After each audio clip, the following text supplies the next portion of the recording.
E aí galera, tudo bem? Vamos mais uma gravação aí, mais um vídeo, mais uma dica. A dica que eu queria dar para vocês agora envolve a diferença entre o complemento nominal e o adjunto adnominal. Dois termos que bancas como a Consultec, que elabora os vestibulares das estaduais, adoram colocar de uma maneira bem peculiar. Como seria a análise aqui? Imagine que você veja um anúncio em que você tenha bem assim, título de matéria de jornal: matança de marginais deixa a população revoltada. Matança de marginais deixa a população revoltada. Você passa os olhos pelo jornal ou pela página da internet, você fica encucado, tipo assim, peraí, como se matança de marginais deixa a população revoltada? É você entender que o termo de marginais está sendo inserido num contexto de ambiguidade. Por que ambiguidade? Porque você não sabe se os marginais mataram ou se eles foram mortos. Se os marginais, se eu entendo num contexto de frase que os marginais mataram, eu tenho um termo preposicionado de valor agente. Ter um termo preposicionado de valor agente significa ter um adjunto nominal.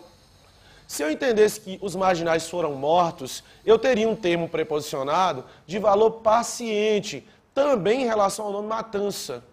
Então, isso faria com que eu tivesse um complemento nominal. Tome nota, o adjunto adnominal, enquanto termo preposicionado, ele vai ser um termo de valor agente.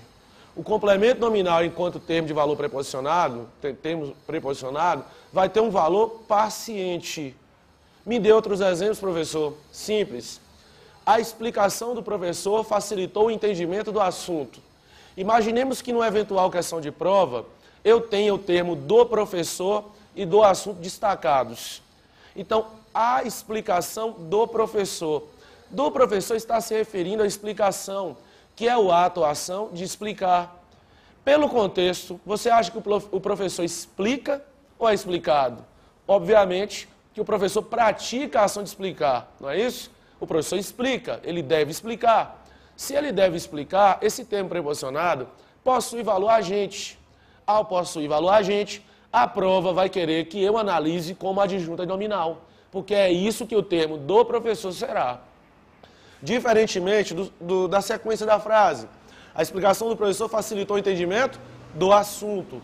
Do assunto é um termo preposicionado se referindo à palavra entendimento, que é o ato ou ação de entender. Pelo contexto, nós diríamos que o assunto deve entender ou ser entendido.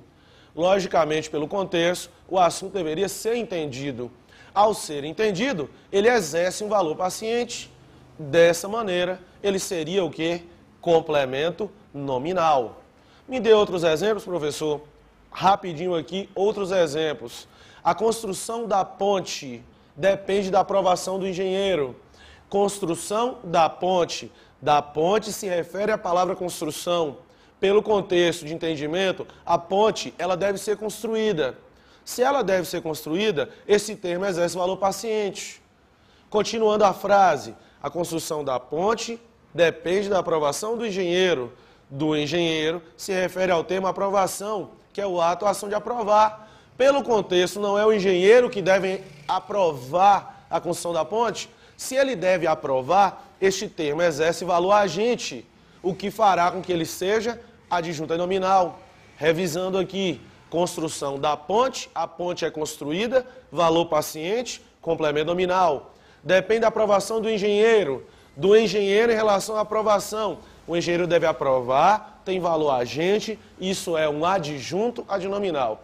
Pesquise demais exemplos, você encontrará em qualquer gramática decente, ou em qualquer página de internet também decente, com dicas de português complementares. Fica aqui a minha dica. Um abraço.